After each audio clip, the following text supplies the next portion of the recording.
amo esta palabra.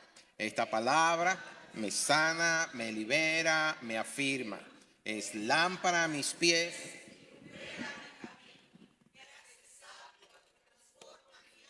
Me prepara para reinar con Él. Amo esta palabra. Muy bien, pueden sentarse y yo no sé si han puesto la primera pantalla ya en la que nos dice cuál es el tema que vamos a estar hablando esta mañana y está el texto base allí. ¿Ustedes reconocen ese texto base? ¿No se acuerdan de ese texto base? Ese texto base dice, bienaventurados los que tienen hambre y sed de justicia. Bienaventurados los que tienen hambre y sed de justicia, porque ellos serán saciados. ¿Ok? Esa es una de las 9 bienaventuranzas que dio el Señor en Mateo 5, en medio de lo que se conoce como el Sermón del Monte. Y en el orden en que se dio es la 4ª bienaventuranza. Lo repiten conmigo. Bienaventurados los que tienen hambre y sed de justicia, porque serán... Ok. Y como ustedes sabrán entonces, esa bienaventuranza que está encasillada en lo que es el Sermón del Monte, que son el capítulo 5, 6 y 7 de Mateo, ¿verdad? Son ilustraciones reales de cómo es el reino de los cielos. Y como estamos en esa serie del rey, el reino y las llaves del reino, es decir, estamos hablando del reino de los cielos, vamos a continuar en esta mañana. El tema se llama la justicia del reino. Eso es lo que vamos a ver en esta mañana. Ahora bien, me voy a adelantar un poquito a lo que está en el contenido de lo que tengo en esta mañana, solamente para recordar, para hacerles hincapié de que esa bienaventuranza, cuando dice los que tienen hambre y sed de justicia, no se refiere a la justicia humana. No tiene nada que ver con la justicia humana. Tiene que ver con la justicia de Dios. Bienaventurados los que tienen hambre y sed de justicia, yo hubiera completado del reino de los cielos, porque ellos serán saciados. Bueno, faltó esa parte de allí para decirlo. Pero eso no tiene nada que ver con lo que nosotros conceptuamos como justicia humana. No tiene nada que ver con aquellos que han sufrido injusticias por parte de los gobiernos o de alguien, un vecino, y que están buscando retribución según las leyes humanas. Nada que ver. Eso tiene que ver más bien con la justicia del reino. Y fíjense ustedes, solamente como referencia, que en Santiago 1:20 dice que la ira... Cambien la palabra ira por justicia. La ira del hombre no da lugar a la justicia de Dios. Lo repito, Santiago 1:20 dice, la ira del hombre no da lugar a la justicia de Dios. En la Nueva Traducción Viviente dice, el enojo humano no produce la rectitud que Dios desea. ¿Okay? Entonces usted puede estar en lo cierto, le hicieron mal y usted tiene la razón, le asiste la razón 100%, pero ese enojo que usted tiene nada tiene que ver con el reino de los cielos. ¿Okay? Ese es su enojo y la justicia que usted está demandando es la que a usted le corresponde en términos humanos. No tiene nada que ver con el reino de los cielos. ¿Ok?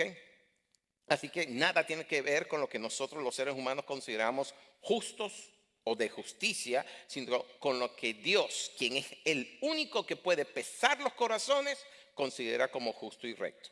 Amén. Y es que muchas veces hay gente que nos hace mal sin querer, o nos hace mal porque hay algo que los impulsa a hacerlo, pero en realidad no entienden lo que está pasando. ¿Cuántas veces usted ha hecho daño sin darse cuenta? No hace falta, no hace falta, no hace falta. Yo sé que la hemos regado muchas veces. A veces hemos dicho un chiste en un mal momento y lo que hicimos fue fastidiar a una persona por echar broma. Y no era nuestra intención fastidiarlo. Vimos algo y lo agarramos porque no había nadie y nos quedamos con eso. Y con eso le fastidiamos la vida a alguien. O sea, ¿entienden? Sin querer nosotros a veces hacemos daño. Pero Dios, que pesa los corazones, sabe pesar eso y sabe, bueno, este daño lo causaste, pero no fue tu intención, yo lo sé. Y entonces, en la justicia de Dios, Dios no te cobra eso. En cambio, la justicia humana, eres un ladrón. ¿Okay? O lo hiciste a propósito, vas preso. ¿Okay? La justicia humana no ve los corazones. Por eso es que el Señor dijo en la palabra que nosotros solamente vamos a saber si lo que se hizo o la persona que lo hizo es bueno o es malo por sus frutos. Es la única manera de saberlo. ¿Okay? Entonces, hace unas semanas atrás, creo que fue el penúltimo domingo del mes de diciembre, yo les hablé de la oración como llave para abrir las puertas que Dios nos señala que nosotros atravesemos. Y acuérdense que estamos en el año de las puertas abiertas. Y yo les hablé ese domingo, el penúltimo domingo de diciembre, acerca de la llave de la oración. Y en esa enseñanza yo hice referencia al hecho de que Dios es tan justo, pero tan justo y tan recto, que cuando Él hizo esta creación y puso al hombre como el gobernador de ella, como el regente o como el principal administrador, como ustedes lo quieran entender, Él se excluyó a sí mismo del gobierno y de la administración que Él mismo instituyó. ¿Ven? Cuando Él puso a Adán y le dijo, enseñoréate, Él dijo, y yo me quito. Es tu responsabilidad, es tu labor, las decisiones que tú tomes, las cosas que tú hagas son tuyas, yo me aparto. ¿Okay? Dios se excluyó a sí mismo, ¿okay? Dándole toda la autoridad entonces a la raza humana. Obviamente que en ese momento el hombre tenía comunión con Dios y veía las cosas bien claras, pero la autoridad y el gobierno estaba en manos del hombre, ¿okay? Delegándole inclusive, para que ustedes vean el nivel de autoridad que Dios le había dado, el que le pusiera nombre a los animales del campo, a las aves del cielo, ¿cómo se llama? A los vegetales, ¿ok? Él les puso nombre a todo. Y el nombre que le puso, dice Génesis 2, ese nombre es el que tienen hoy todas las cosas. León es león en todas partes. Es león, con diente o sin diente, es león. ¿Eh? Y ese nombre se lo puso Adán y no lo han podido cambiar. ¿Ok? Porque usted busca león en inglés, lion, es lo mismo. Ruge igual. ¿Ok? ¿verdad? Entonces, ese es el nivel de autoridad que tenía el hombre, pero cuando por desobediencia pierde el gobierno, pierde, como hemos dicho antes, no perdió el cielo, pierde el reinado. Dios, siendo espíritu, se abstuvo de intervenir a menos que el hombre se lo pidiera, porque la creación fue hecha para que el hombre la rigiera. Y solo un hombre que fuera formado del polvo de la tierra, que fuera formado con los materiales de esta creación, puede reinar legalmente en ello. Y escuchen lo que le estoy diciendo. Solo un hombre legalmente nacido en este mundo puede reinar sobre esta creación. ¿Usted sabía que de los 92 elementos químicos que se ha descubierto en la naturaleza, 60, más o menos 60 de ellos se encuentran en el cuerpo humano? En distintas proporciones, pero están en el cuerpo humano. Entonces, cuando Dios dice, hagamos el hombre, y tomó el polvo de la tierra, y formó al hombre, y sopló en él, usó los elementos de la tierra. ¿Ok? Y con eso establece el precedente legal para que la autoridad y el gobierno de la creación material esté en manos del hombre. Y también les dije en esa ocasión que eso hace que todo espíritu incorpóreo, todo lo que se llama espíritu, que no tenga cuerpo, sea ilegal en el gobierno de esta creación. Yo espero que me estén siguiendo con lo que les quiero decir, ¿ok? Así que si no tiene un cuerpo, no puede intervenir en el gobierno de la tierra a menos que un humano se lo permita. ¿Cómo lo hacen? Bueno, primero viene el engaño y después viene la posesión. ¿Okay? Y por eso es que ustedes ven que hay gente que trabaja con las tinieblas, están posesos, porque los espíritus diabólicos, los espíritus inmundos, ¿verdad? Necesitan que un hombre les dé paso abierto para que a través de ellos puedan hacer lo que ellos quieran hacer. ¿Ok? ¿Se dan cuenta? Lo hacen con engaño y lo hacen a la fuerza, porque una vez que se posesionan de ellos, ya no quieren salir, ya no pueden sacarlo. En cambio, el Espíritu Santo que viene a morar a nuestro corazón solamente viene si es invitado. ¿Ok? Y lo hace con verdad, en luz y con gentileza, nunca a la fuerza. Ustedes nunca leerán en la palabra que el Espíritu Santo poseyó a alguien. Vino, se posa sobre una persona, pero nunca la posee. Y aún hoy, cuando nosotros ya tenemos abierta la puerta de la redención que permite que el Espíritu Santo muera en nosotros, si nosotros no lo invitamos, Él no viene. Amén. Y esa es la razón la razón principal por la cual el Señor Jesucristo tenía que nacer en este mundo. Porque tenía que dar cumplimiento a esa ley universal que estableció el Señor desde un principio para entonces poder actuar legalmente en esta creación material. Y como hombre que nació de un vientre humano, del vientre de una mujer, él tenía la capacidad y la habilidad, en primer lugar porque era humano, en segundo lugar porque lo era sin pecado, para deshacer las obras del diablo. Y lo hizo con autoridad y poder y unas señales que nunca más se vieron. Bueno, se están viendo, quiero decir, pero en los niveles y las dimensiones que él hizo. Cuando él sacó, por ejemplo, a la legión que poseía a este gadareno, que eran muchos, y una legión, ¿cuánto es una legión? Como 6,000 individuos, decía, algo así. Y dice, somos muchos, me llamo legión. Bueno, tantos eran que poseyeron un hato de cerdos que tenían compuesto por 2,000 cerdos. ¿Se acuerdan? O sea, eran muchos. Y el Señor solamente lo hizo con decirle, sal de él. Nosotros hoy en día para sacar un catarro tenemos que estar peleando con eso. El Señor no, porque el Señor tenía la autoridad como hombre y sin pecado, con la autoridad que le asistía, con el poder del Espíritu Santo que habitaba en él. ¿Ven? Entonces, cuando el Señor Jesucristo resucita y se presenta en medio de los discípulos que estaban encerrados en el aposento alto, en Lucas 24:39, les dice, tóquenme y vean, yo no soy un espíritu, no soy un fantasma, yo tengo carne y huesos. Y con eso lo que le estaba dando a entender a los discípulos es que él tenía legalidad para actuar soberanamente en este mundo. De hecho, él dijo, toda potestad me ha sido dada en los cielos y en la tierra. Y es que nuestro Dios es un Dios que respeta sus propias leyes, sus propias normas. Por eso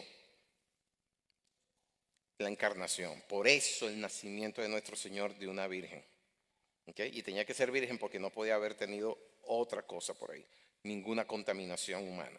¿Okay? Si no lo hubiese hecho así, entonces nuestro Dios sería un dictador. ¿Saben lo que es un dictador, verdad? Okay. Uno que abusa de su poder y de su autoridad. Dios nunca ha hecho eso. Siendo Dios, siendo el máximo, nunca ha hecho abuso, nunca ha abusado del poder y la autoridad que tiene. ¿Okay? Nuestro Dios es bueno de verdad. ¿Sí? Lo cantábamos esta mañana. Y es tan bueno que Él respeta los límites que Él mismo se impuso en la creación. Y era justo y recto entonces, como dice Pablo, que si un hombre fue el que perdió el reino, otro hombre recuperará el reino. Y por eso fue enviado el Señor Jesucristo. Él vino a rescatar lo que se había perdido, como está escrito en el Salmo 46, que es un salmo mesiánico. En la Biblia textual dice, sacrificio y ofrenda no te agradan, pero me preparaste cuerpo. ¿Okay? Era justo que otro hombre encarnado, en este caso, ¿verdad?, fuera el que rescatara el reino, porque el primer hombre perdió el reino, el primer Adán, el segundo Adán es el que rescataba del reino, ¿ok? Y entonces él se hizo hombre para rescatar y salvar lo que se había perdido, ¿ok? Y ustedes verán, si ustedes lo cuentan, que en 79 ocasiones el Señor se identifica como el Hijo del Hombre. Y lo hacía no por los fariseos, no por los discípulos, lo hacía por los principados y los potestades que estaban deambulando. Decía, el Hijo del Hombre vino a rescatar y a salvar lo que se había perdido. El Hijo del Hombre, estableciendo ese precedente legal. Un hombre perdió el reino, un hombre venía a recuperarlo. Nació de una mujer, pero tenía un ADN que era divino y dejó de lado esa divinidad para someterse completamente a la voluntad de Dios y dándonos ejemplo a nosotros entonces de cómo debe ser nuestro caminar en Cristo. Por eso dice el mismo Salmo 40, pero esta vez en versículos 7 y 9, dice, he aquí vengo, en el rollo del libro está escrito de mí, el hacer tu voluntad, Dios mío, me ha agradado y tu ley está en medio de mi corazón. Entonces, lo que el primer Adán no pudo hacer, lo hizo el segundo Adán y trajo salvación y vida eterna a todos los que en él creen. Por eso también está escrito en 1 Corintios 15:45 que el primer Adán fue hecho alma viviente, pero el segundo Adán fue hecho espíritu vivificante. La Nueva Traducción Viviente dice espíritu que da vida. Y una vez entonces completada la obra de rescate de redención, se abrió la puerta al reino para nosotros. Obviamente el reino se había manifestado cuando vino el Señor Jesucristo, porque Él era la representación del reino. Y cuando Él se manifiesta al mundo, Él viene con el mensaje que ya conocemos en Mateo 4:17.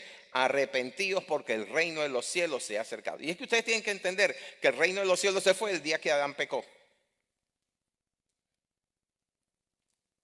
Pero cuando nació el Señor Jesucristo, el reino volvió a manifestarse en la tierra. Porque en él estaba el reino, él era la representación del reino. Y la llave entonces que nos abre paso hacia el reino, dice Mateo 4:17, es el arrepentimiento. ¿Okay? Arrepentidos porque el reino de los cielos se ha acercado. ¿Cuál es la llave? El arrepentimiento, genuino y sincero. Esa llave abre la puerta. Y resulta que la puerta es una persona. Es el mismo Señor Jesucristo. En Juan 10:7 y 9 dijo, yo soy la puerta de las ovejas. Y nuevamente el versículo 9, yo soy la puerta. El que por mí entra será salvo. Y saldrá y hallará pastos. Amén.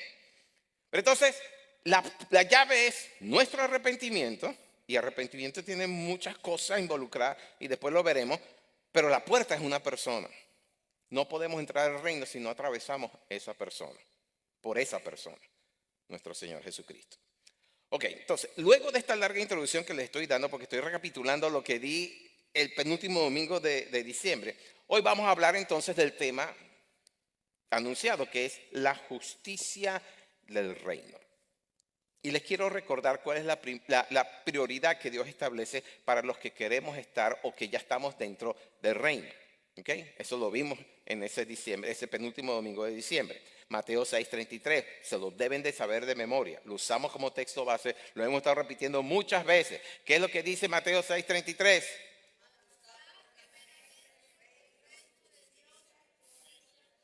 Se lo saben de memoria. Ok, apáguenlo de la pantalla, quítenlo la pantalla ahora, díganlo. Ok, Mateo 6:33, más buscad primeramente. Amén. Amén. Esa no es una sugerencia. Esa no es una buena idea. Eso es un comando. Buscar es un imperativo. ¿Okay? Y al decir eso, el Señor nos está dando una clara indicación de cuál es su prioridad para nosotros. Que busquemos primeramente el reino. Amén. Pero no solamente el reino, la justicia del reino también. ¿Ok? ¿Ok? Ahora, recuerden que en el contexto de esa declaración, en donde está ubicado, en Mateo 6, el Señor antes de eso dice que los paganos, los gentiles, los que no están en el reino, buscan la comida, buscan la ropa, buscan el automóvil, buscan la casa, buscan cosas materiales. Esa es su preocupación primaria. Pero con esa declaración deja claro que los hijos del reino no tenemos que preocuparnos por eso. En ese contexto está hablando del afán y la ansiedad que manifestamos los seres humanos por la comida, el vestido, la ropa. Y él dice, hey, la vida es más que el vestido, más que la ropa, más que el alimento. Y dice, no se preocupen por eso, porque el reino proveerá todo lo que necesitan, todo lo que comerán, todo lo que beberán, todo lo que vestiremos, todo lo que tendremos. ¿Okay? La vida es más importante que el vestido y el alimento. Y concluye diciendo que lo más importante que un ser humano debe buscar en esta vida son esas dos cosas, el reino y la justicia del reino. Y es importante que notemos que las dos van juntas. ¿Okay? Buscar primeramente el reino de Dios y su justicia. No podemos buscar el reino sin buscar su justicia. ¿Okay? Por lo tanto, si hallamos el reino es porque hemos hallado su justicia y tenemos que seguir buscando su justicia para seguir estando en el reino. Así que cuando dice busca primero nos está dando el orden de las cosas. Y créame, vivir para ganarte la vida no es tu prioridad. No debe ser tu prioridad. Y eso es importante que lo entiendas porque el mundo te enseña lo contrario. El mundo te dice, no, tienes que fajarte, tienes que trabajar duro, tienes que hacer eso. Y entonces tiene gente que tiene 2 y 3 trabajos que se están matando para poder comer, vivir y tener algún lujo perecedero. Y se olvidan del reino. ¿Saben cuánta gente ha pasado por esta congregación que vinieron porque tenían una necesidad, encontraron al Señor, entregaron sus vidas, pero al poco tiempo se volvieron a donde estaban haciendo, y no podían venir porque trabajaban de lunes a lunes, tenían 2 y 3 trabajos, salían de aquí a trabajar si es que podían llegar. O sea, tenían trabajo regular de 40 horas en una empresa, pero entonces tenían un segundo trabajo y tenían otro trabajo llenando el fin de semana. ¿Por qué? Porque tenían otro objetivo en mente. Querían construir, me acuerdo del caso de muchos, estaban matándose trabajando porque querían construir sus casas en sus países donde vinieron porque hasta allá se iban a retirar. Entonces se fajaban trabajando en todo eso. Y muchos de ellos perecieron en el camino. Y eso es triste. ¿Okay? Es triste. Lo que pasa es que como seres humanos, sobre todo si no tenemos conocimiento del reino. Y miren, y le estamos hablando de esto porque quiero que, como dice Pablo, que se les alumbre el entendimiento de realmente a dónde están y a lo que pertenecen y lo que son. Nosotros como seres humanos, a pesar de que Dios puso el concepto de eternidad en nuestros corazones, no miramos la eternidad, miramos el hoy y el ahora. ¿Qué comeré hoy? ¿Qué vestiré hoy? ¿Cómo me moveré hoy? Y se fajan trabajando. Cuando yo estaba en la universidad, yo vi Psicología 1. Y en Psicología 1 se me enseñó un concepto que se llama la pirámide de Maslow. Lo puedes poner en la pantalla, por favor. La pirámide de Maslow. ¿Qué es la pirámide de Maslow? Bueno, Abraham Maslow fue un psicólogo americano quien se le ocurrió jerarquizar las necesidades humanas y las presentó en forma de pirámide. Y en la base dice que están las necesidades primarias, ¿ok? Que son la comida, la ropa, el agua, la vivienda, son las necesidades primarias de todos los seres humanos, ¿ok? Entonces, él presentó eso y dice, no, eso es lo que debe ser, así es como debe de ser. Bueno, nuestro Señor dice que Maslow está equivocado. Si bien es cierto que en la evaluación que hizo Maslow como psicólogo tiene razón, porque eso fue lo que encontró, bueno, es que hizo una encuesta de no sé cuántos miles de personas y encontró que todo el mundo lo primero que busca son esas cosas. Pero el Señor dice, sí, pero están equivocados, porque lo primero que tienen que buscar es el reino. ¿Ok? Busca primero el reino. Y entonces Él dice, todo lo demás, como consecuencia, todo lo demás que necesitas, si buscas el reino, te va a ser añadido. ¿Ok? ¿Se está entendiendo eso? Entonces nosotros nos bajamos para ser millonarios. Y no sabemos que ya lo somos. Nos espera una mansión millonaria en el reino de los cielos. ¿Ah? Nos fajamos en ser aceptados, en ser reconocidos. Y no nos damos cuenta que ya fuimos aceptados y reconocidos. El cielo te reconoce como hijo, te reconoce como hija. Ya eres acepto en el amado, tienes un padre bueno. Y todo lo que le pidas te lo va a dar. Lo tiene ahí guardado esperando que llegues, que pases por este desierto que se llama mundo. ¿Ok? Miren, nuestra prioridad no debería ser la de vivir para trabajar y pagar cuentas nada más. Y darnos algunos lujitos. No, esa es una pésima razón para despertarse todas las mañanas. ¿Ok? Y lamentablemente muchos de ustedes están atrapados en ese círculo de vida, teniendo 2 y 3 trabajos y se matan solamente a veces usan excusas que suenan válidas. Es que tengo que pagarle los estudios a los niños. Sí, pero, o sea, pero estás desatendiendo lo más importante. Porque estás trabajando por algo. ¿Cuánto es el tiempo promedio de vida? 70, 80 años. Está en la palabra también. Aunque la ciencia diga que ha aumentado 80 y 90, depende si eres hombre o eres mujer. Si eres hombre, mueres a los 80. Si eres mujer, dura hasta los 90. A final de cuentas, ¿qué es eso comparado con la eternidad? Y entonces descuidas tu eternidad y a veces no llegas a ella. Mejor dicho, llegas a ella, pero no donde deberías estar. Llegas a otra eternidad. ¿Sí? Porque pasaste todo el tiempo fajándote, buscando vivir de las cosas materiales. Y entonces nuestro Señor, quien es el verdadero autor de la vida, nos muestra la otra perspectiva. Y nos dice en Mateo 6:26, lo leo en la Nueva Traducción Viviente. Miren los pájaros, no plantan, ni cosechan, ni guardan comidas en graneros, porque el Padre Celestial los alimenta. Y entonces dice, y nos pone la perspectiva correcta que cuando dice, ¿no son ustedes para el Padre Celestial mucho más valiosos que ellos? ¿Acaso con todas sus preocupaciones alguno puede añadir un solo momento de vida?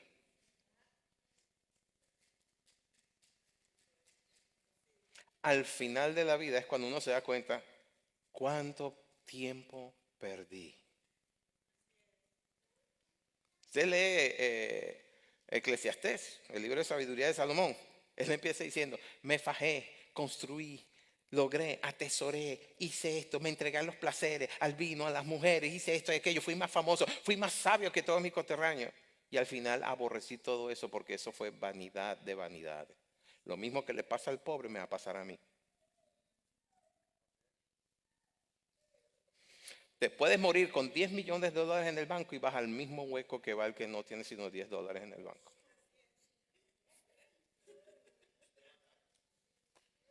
¿Qué te vas a llevar?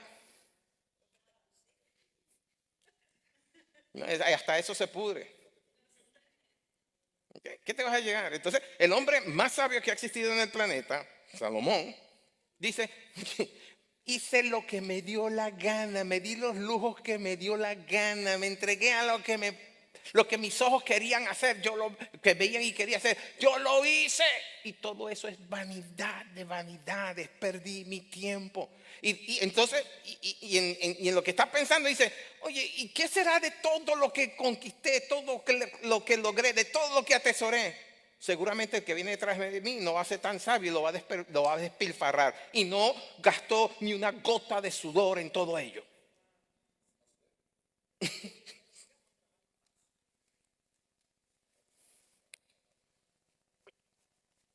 Si nosotros hacemos un estudio de las religiones comparativas, eso es una materia de seminario bíblico, religiones comparativas, veremos que todas las religiones, incluyendo la religión cristiana, tienen como fundamento principal las cosas materiales. Por eso es que es muy peligroso ser un cristiano religioso. Pareciera una contradicción, pero es que el cristianismo es una religión. ¿Ustedes sabían que en la Biblia solamente se menciona la palabra cristianismo 3 veces? El Señor, nuestro Dios, no trajo una religión, fue un reino. ¿Se entiende eso? El Señor, nuestro Dios, no trajo una religión, fue un reino. Y en la primera ocasión en que nos llaman cristianos, que fue en Hechos, en la iglesia de Antioquía, lo hacían de forma despectiva para burlarse de los creyentes, de los que seguían el camino, de los que tenían al Señor Jesucristo. Y eso se desarrolló en una institución religiosa. ¿Y ustedes saben cuántos siglos pasaron antes de que volviera a despertar? Desde el siglo III hasta el siglo XV, que creo que fue Martín Lutero. ¿Cuántos siglos pasaron en donde la gente se metió en un hueco de pura religión? Y en donde la gente no estaba siendo salva, hasta que Dios levanta a un sacerdote llamado Martín Lutero, sacerdote luterano, alemán, que traduciendo la Biblia de los idiomas originales al alemán se dio cuenta de que todo lo que le habían enseñado en la religión cristiana no era, sino que la vivencia por fe en Dios, fe en la palabra, fe en las escrituras, es lo único que salvaba al ser humano. Y entonces él, con esa revelación y entendiendo lo que está diciendo, escribe una tesis de 96 páginas y la clava en las puertas de la catedral de Wittenberg. Y ahí entonces sale el movimiento protestante. Pero lo que él estaba diciendo allí era, nos han engañado. Esto no es lo que vino a decir nuestro Señor Jesucristo. Esto es otro mensaje. Y se han apoderado de nosotros, la iglesia católica, apostólica y romana, y los papas que están se apoderaron de nosotros y nos están condenando.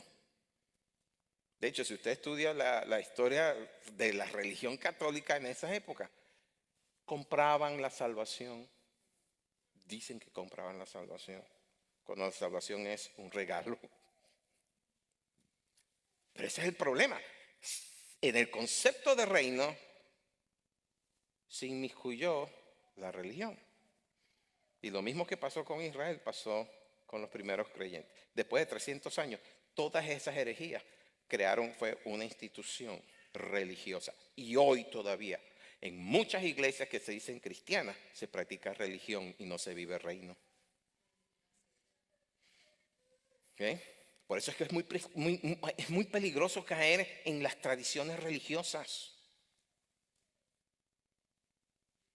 Porque ponen la motivación en las cosas añadidas, en las añadiduras. Usted ha escuchado gente orando, de verdad, o cuando usted ora, yo no voy a juzgar a nadie, pero si usted escucha, si usted hace una encuesta de las oraciones que hace la gente, Señor, dame, Señor, necesito, Señor, trae, mira, Señor, que estoy pasando, una lista de supermercado. Cuando yo comencé también era así, Señor, dame, Señor, necesito, mira, Señor, mira, si me das $1,000,000, Señor, te prometo que voy a dar el diezmo y voy a hacer esto y voy a hacer aquello, pero era para cubrir mis necesidades. El Señor me decía, no has entendido.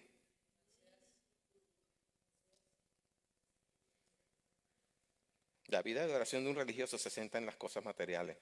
Cuando el Señor enseñó en el Padre Nuestro esta frase que dice, hágase tu voluntad, como es en el cielo, también en la tierra. Y ese en el cielo y en la tierra nos incluye a nosotros. Entonces yo empecé a cambiar mi oración. Yo decía, Padre, que se haga tu voluntad, así como se hace en el cielo, en mi vida. Comienza por mi vida. Comienza por mí. Cuando decía, venga tu reino, digo, Señor, que venga tu reino. Comienza por mí, que venga tu reino, me invadas mis conceptos, mis pensamientos, mis conocimientos, aún mis deseos, ilusiones y sueños. Señor, que tu reino me invada y que se haga entonces tu voluntad en mi vida primero y en la vida de los míos. Y cuando hoy en día, tantos años después, estoy orando, cuando oro por ustedes, así oro, Señor, venga tu reino, que los invada a cada uno de ellos, Señor, que los estoy viendo en la mirada. No me acuerdo de los nombres de todos ellos, pero tú sí, que venga tu reino y los invada, que el Señor, tu reino se establezca de una manera que les abra los ojos y se cumpla tu voluntad, porque no hay nada mejor para nosotros sino que se cumpla tu voluntad, porque tú tienes un plan y un propósito que son perfectos y que nos encumbra que se haga tu voluntad. Y por supuesto, yo sé que si se hace la voluntad de Dios, todas las demás cosas nos serán añadidas. No tenemos que pedirla. Miren, yo he aprendido que yo no voy al Señor con peticiones, porque Él ya sabe, antes de que se forme la palabra en mi lengua, Él ya sabe qué necesito, Él sabe de lo que adolezco, Él sabe y sabe todo, sobre todo sabe cuándo me lo va a dar. Porque saben que podemos recibir una bendición antes de tiempo y eso nos distrae del verdadero propósito. Muchas veces, y lo hemos hecho, los miércoles en la noche cuando estamos ahí en arpas y copas, ustedes han visto que en pocas ocasiones estábamos repartiendo que si peticiones de oración y estábamos orando. No personal, estábamos orando por cosas, ¿verdad? Que si la guerra en Israel, que si tal cosa, el terremoto aquí y allá, estamos orando por estas cosas. Pero no hemos podido continuar con eso. ¿Saben por qué?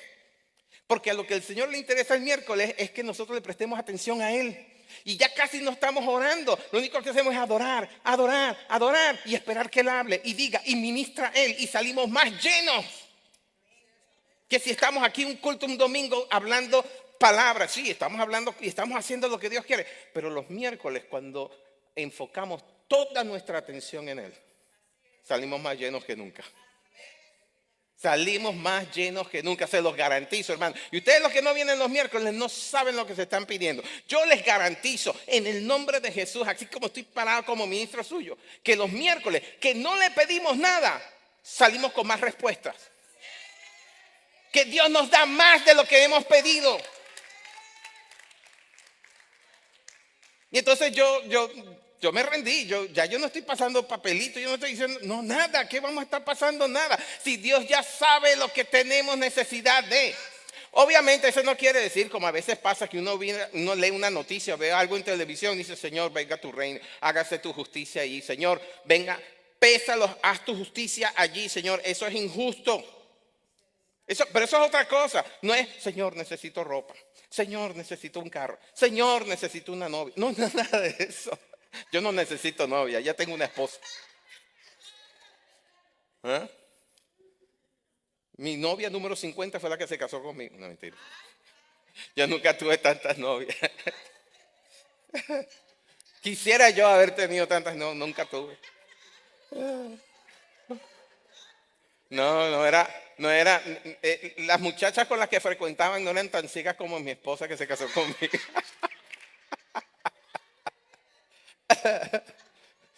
No, el Señor le abrió los ojos y se dio cuenta de la ganga que se había llevado. Entonces,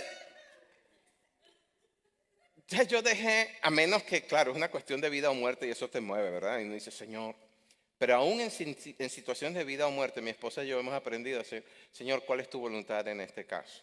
Si tu voluntad es que viva, Señor, que sane. Si tu voluntad, Señor, es llevártela, Señor, trae paz, trae paz, trae paz a sus deudas, a sus familiares. Porque muchas veces retenemos gente que ya están listas para el cielo, ¿saben? Con nuestras oraciones. Uno siempre tiene que tener en mente la voluntad de Dios. ¿Cuál es la voluntad del reino para este momento? Por eso es que el Señor nos dio ese bosquejo.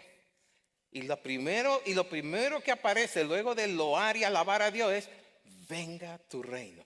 Hágase tu voluntad como en el cielo, también en la tierra. Y entonces viene, y obviamente era por el contexto en el cual estaba hablando, danos hoy el pan de cada día. De cada día.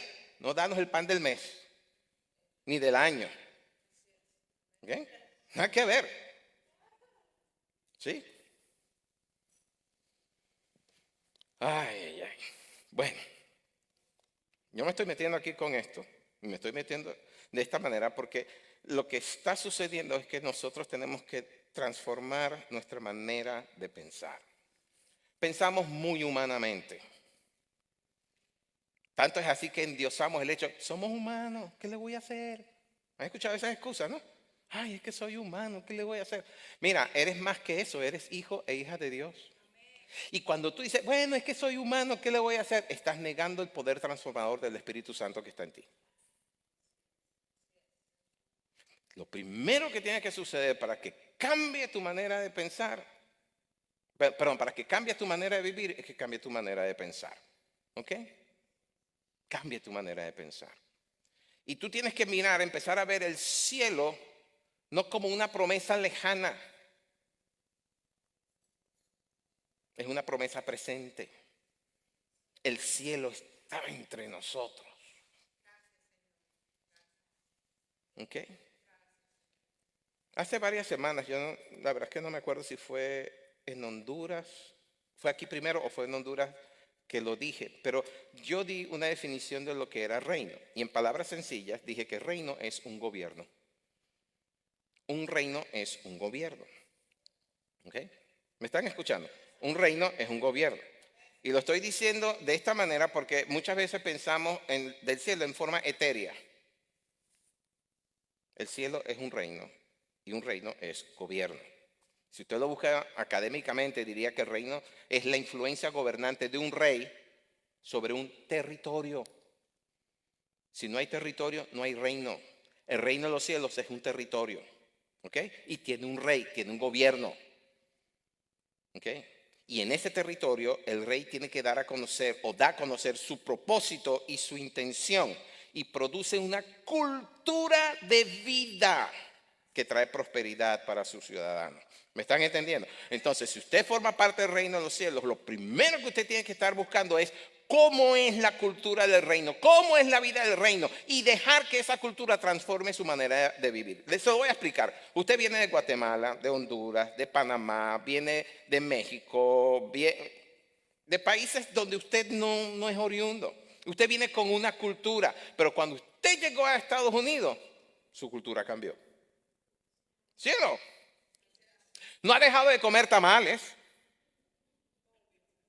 No ha dejado de comer baleadas. Pero usted se está vistiendo como un americano. Maneja un carro de unos americanos. Se expresa como un americano. Ya está empezando a pensar como piensan los Estados Unidos. Ya está pensando en su retiro. ¿Cuándo usted en su país pensaba en su retiro? ¿Qué es eso? ¿Qué se come eso? Un retiro. No, pero usted está empezando a pensar como un americano. Usted está pensando no en un ranchito de 4 paredes de barro. Usted está pensando en una casa de 3 habitaciones y 2 baños. Está pensando 2 carros estacionados enfrente. Está vistiéndose a la moda. ¿Sí o no? Ya no tienes un fogón, tienes una cocina de aluminio con una tremenda campana que le quita todo el humo cuando está quemando la comida.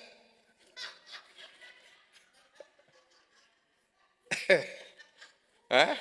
Ya no se baña con tobo, abre la ducha y le sale agua caliente. ¿Mm? Su cultura ha cambiado. De hecho, si usted tiene la oportunidad de visitar a su país, lo primero que dice, ay, qué raro me siento aquí. Calles angosticas, sucias, mire ese basurero. Dios mío, miren las pinturas de esos edificios cómo se están cayendo. Ay, no, qué horrible. Yo me regreso a mi país, Estados Unidos. Le cambió la cultura, ¿cierto? Bueno, es lo mismo con el reino. Tiene que buscar la cultura del reino. Y la cultura del reino dice, no te afanes por esas cosas. No te afanes por ello, porque el reino te provee. El reino te lo provee. Si buscas primeramente el reino y su justicia, el reino te lo provee. Por lo tanto, el reino de los cielos, ¿qué es? Una nación con un rey. Es un gobierno, no es una religión. La religión más bien te quita, no te añade. La religión no te libera, te aprisiona. ¿Ok? Y el Señor no trajo una religión, fue un reino. ¿Ok? Y lo hemos por siglos malinterpretado el mensaje. El Señor es el hombre más malinterpretado en este mundo. Él trajo un mensaje de vida y de reino, de gobierno, no de esclavitud. Así que, y esto es bien importante, tenemos que cambiar nuestra manera de pensar. Y ustedes han escuchado enseñanzas acerca de eso. A través de los años hemos hablado de eso. Sencillamente el enfoque del reino no es lo que hemos presentado como manera o como modelo que nos transforma nuestra manera de vivir. En Efesios 4:23 y en Romanos 12:2 Pablo dice que tenemos que renovar nuestro entendimiento. Ponme Efesios 4:23 en la pantalla. Ya está, ok. Dice, dejen que el Espíritu les renueve, ¿qué? Los pensamientos y las actitudes. Y en Romanos 12:2, más bien dejen que Dios los transforme en personas nuevas al cambiarles la manera de pensar. ¿Ustedes creen que el reino de los cielos, que la cultura del reino de los cielos es menos poderosa que la cultura norteamericana? No, pero fíjense cómo dejaron que la cultura norteamericana les cambiara la manera de pensar, la manera de actuar. A veces ya no quieren comer tamales, quieren comer hamburguesa. ¿Ah? Ya no quieren ir al Chido, quieren ir a Burger King. Eso es para los que tienen mal gusto. Ah, sí, o sea, ya no comen, ¿cómo se llama? Con las tortillas, ahora comen pan fino. ¿Ah? Miren, más que ser cristianos, somos ciudadanos del reino de los cielos, somos hijos de Dios y somos llamados, escúchame bien, en la Biblia, como les dije, no hay ninguna, sino en 3 ocasiones aparece la palabra cristiano para referirse a aquellos que siguen el camino, pero en ningún lugar el nombre cristiano es un título para un creyente de Dios. Lo que sí es un título en la palabra para un creyente de Dios, un seguidor del camino que es Cristo Jesús, es real sacerdocio. Sí somos llamados real sacerdocio, nunca somos llamados cristianos religiosos, ¿ok? ¿Me están siguiendo? Entonces, ¿qué vino nuestro Señor a recuperar? Al reino y a sus súbditos. Porque todo reino tiene súbditos y reino es sinónimo de gobierno, de poder real, de autoridad gobernante. Y me acuerdo que hace unos meses yo les dije que nosotros como cuerpo de Cristo somos el cuerpo gobernante de Dios aquí en la tierra. Amén. Así que cuando Dios, mire, nos remontamos al pasado y vemos que cuando Dios hizo la tierra, lo hizo para que fuera una extensión del cielo, una colonia del reino aquí en la tierra. Y la raza humana, ya usando lo que les dije, los polvos, los materiales de la tierra, fue creado a la imagen y semejanza de Dios para que detentara el dominio, la autoridad y el gobierno, para que trajera la cultura del cielo a la tierra, con la moral del cielo a la tierra. Pero cuando cae, pierde todo eso, pierde el gobierno, pierde el territorio, perdió el dominio. Pero cuando Dios en su misericordia le agradó apiadarse de nosotros los seres humanos. Colosenses dice, cuando vino el cumplimiento del tiempo, Dios envió a su Hijo, nacido de mujer, sin pecado. Y ese mismo hombre, cuando vino el tiempo exacto, se levantó y su primer mensaje fue, arrepiéntanse porque el reino de los cielos ha regresado a la tierra. Él era el reino. ¿Ok? Y venía con toda la autoridad sobre su hombro. Venía con todo el poder sobre su hombro. Venía con toda la autoridad, el gobierno y el poder sobre su reino. Isaías 9:6, vamos a leerlo en la Biblia textual, dice, porque un niño nos es nacido, hijo nos es dado, el dominio, fíjense en esa palabra, el dominio está sobre su hombro, su nombre es llamado admirable, consejero, Dios fuerte, Padre eterno, príncipe de paz. Verso 7, lo dilatado de su principado y la paz no tendrán fin. Sobre el trono de David y sobre su reino, para disponerlo y afirmarlo con la justicia y el derecho desde ahora y para siempre. El celo de Jehová Sebaot hará esto. O sea, vean que ahí en ningún lado aparece la palabra religión. Está hablando de dominio, principado, reino, gobierno. Y a eso es lo que tú perteneces. No una religión muerta, vacía. La Reina Valera, en vez de usar la palabra dominio, usa la palabra principado, pero sea que lo llame principado, dominio, gobierno o imperio, todos vienen de la misma palabra, que es mishra en el hebreo, y significa justamente eso, autoridad legal para reinar. Cuando el Señor vino, entonces no trajo una religión, trajo un gobierno, el original, el que le había sido dado a Adán. Y entonces dice, busquen primero. Por tanto, si quieres estar arropado por el gobierno de Dios, busca primero. ¿Quieres que te sea devuelta la ciudadanía del cielo? Busca primero. ¿Quieres ser restaurado a tu posición original? ¿Quieres ser restaurado a la autoridad que Dios tiene guardado para ti como rey y sacerdote? Busca primero. Lo voy a dejar hasta aquí porque me falta la segunda parte, pero ya estamos sobre la hora. Me falta meterme con justicia. Me metí fue con reino de los cielos, pero falta definir justicia. Esa es la segunda parte. Pero con lo que les estoy diciendo tenemos bastante para masticar, ¿ok? De lo que hemos visto hoy del reino. Entiende lo siguiente, no me importa el color del pasaporte que tú tengas. El pasaporte que Dios tiene para ti como hijo e hija de Dios dice ciudadano del cielo. Y está escrita en letras de oro, ¿ok? Y el concepto de reino va mucho más allá aún de lo que yo te he podido explicar en esta mañana. Porque es una realidad e implica el gobierno, una autoridad gobernante y una influencia que tú puedes ejercer en tu medio ambiente. Y entiende, reino y religión no son lo mismo. ¿Ok? Acuérdense que el Señor vino, deshizo las obras del diablo, pagó el precio con su propia sangre, su propia vida, pero cuando resucita, resucita con las llaves del reino. Se la quitó al que la tenía. Y ahora está sentado en los lugares celestiales, sobre todo principado, autoridad y señorío y sobre todo nombre que se nombra. Pero lo más importante es que en Efesios 2:6 dice, y estamos juntamente sentados con Él en los lugares celestiales. Déjeme cerrar con esto. ¿Hasta cuándo vas a dejar que el gobierno ilegal de las tinieblas en este mundo siga dictando los pasos que das en tu vida? Siendo que tú eres autoridad en Cristo. Y yo sé que tal vez no entiendas, pero ¿cómo hago eso? Bueno, paso a paso. Lo primero que tienes que tomar conciencia de que perteneces a otro reino. Perteneces a otro reino en virtud de que un día dijiste, es verdad, yo soy un pecador, necesito salvación, necesito de un Salvador. Y si nunca has hecho eso, te invito a que te pongas de pie y pases aquí adelante y vamos a hacerlo. Porque ese es el primer paso, el más importante, reconocer que necesitas de un Salvador.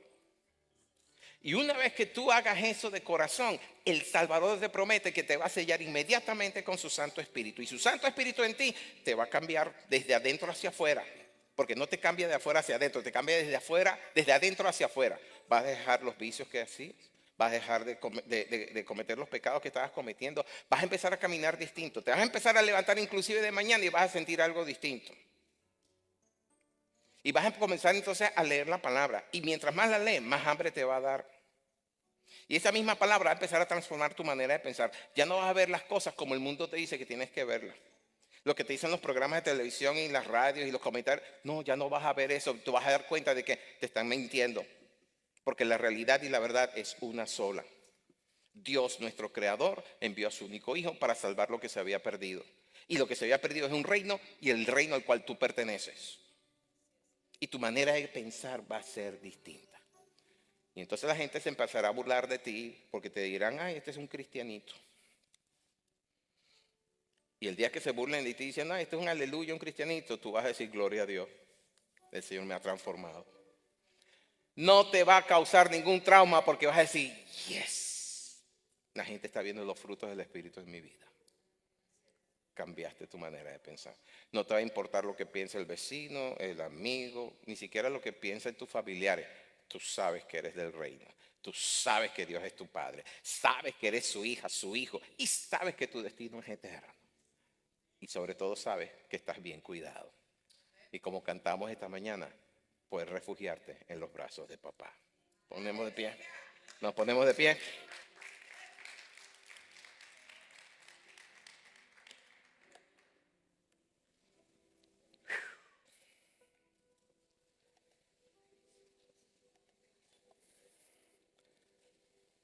Dios es bueno, ¿verdad que sí?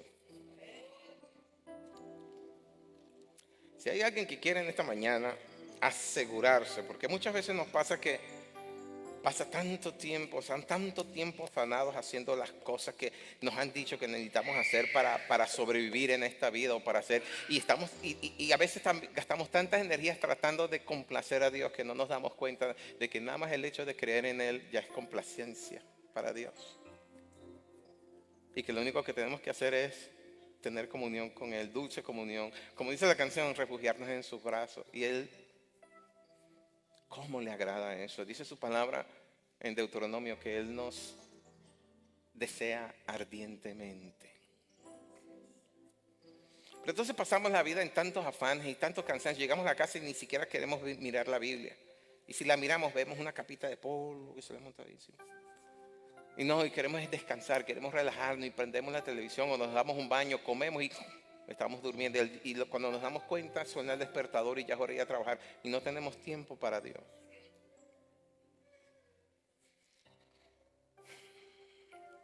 El Espíritu de Dios en ti, si tú se lo permites, cambia todo eso. Pone el orden correcto de las prioridades que tienes que tener en la vida. Y ¿sabes qué? Puedes confiar de que nunca faltará sobre tu mesa comida, nunca faltará sobre tu cuerpo ropa, nunca faltará sobre tu cabeza un techo y bajo tus pies un piso, que nunca tus hijos tendrán que mendigar, porque tu Padre que está en los cielos también cuida de ellos. Entonces, si no estás seguro de estar en el reino y quieres salir de una religión para entrar en el reino, te invito a que hagas esta oración conmigo y levantes tus manos al cielo y digas: Padre bueno que estás en los cielos, me estás hablando de un reino, no una religión. Por lo tanto, yo rechazo todo lo religioso que ha podido estar en mí y acepto las verdades de tu reino que vienen en el nombre de mi Señor Jesucristo. Una vez lo confesé, hoy lo vuelvo a confesar. Señor Jesús, tú eres mi Señor, eres mi Salvador. Yo te necesito en mi vida. Yo soy pecador y tu sangre me limpia de esos pecados. Yo te necesito como mi Salvador. Y quiero atravesar la puerta que eres tú para entrar en el reino y vivir las realidades del reino en este día. Tu Santo Espíritu en mí haga el trabajo. Espíritu Santo, te invito, te suplico, te ruego, ven a mi vida con poder y transforma lo que soy a la imagen y semejanza de mi Señor y mi Dios. Confío en ti y pongo mi vida en tus manos. Sácame de la religión, plántame en el reino. Quiero dar frutos de reino en mi vida para gloria del Padre. Y todo esto lo digo en el nombre del Señor Jesucristo, quien dijo: todo lo que le pidáis al Padre en mi nombre, Él lo hará. Yo creo en esa palabra, confío en ella y me entrego en el nombre de Cristo Jesús. Amén y amén.